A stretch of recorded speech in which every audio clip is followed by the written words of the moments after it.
सखियां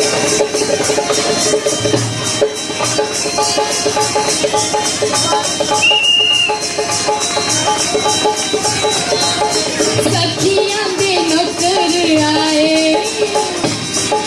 सखियां दे नौकर आए, छुट्टी दो महीने रांझना। सखियां दे नौकर आए, छुट्टी दो महीने